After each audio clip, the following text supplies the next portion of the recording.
अकीदत इस्लाम चैनल के मुअज़्ज़ज़ सुनने वालों, अस्सलामुअलैकुम वरहमतुल्लाहि वबरकातुहू।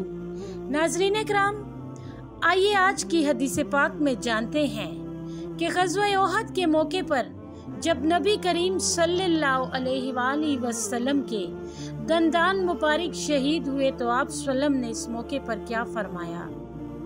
हज़रत अनस बिन मालिक रज़ी अल्लाह ताला अन्हो फरमाते हैं कि ग़ज़वा ओहद के मौके पर नबी करीम सल्लल्लाहु अलैहि वसल्लम के दंदान मुबारक शहीद हो गए। सर में ज़ख्म आया और पेशानी भी ज़ख्मी हुई, यहाँ तक कि आप सल्लम के चेहरे मुबारक पर खून बहने लगा।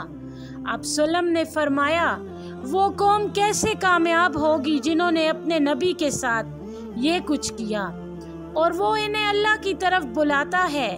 चुनाचा ये आयत नाजिल हुई, लैसा लका मिनल अमर शैअन, आप सल्लम का इसमें कोई इख्तियार नहीं।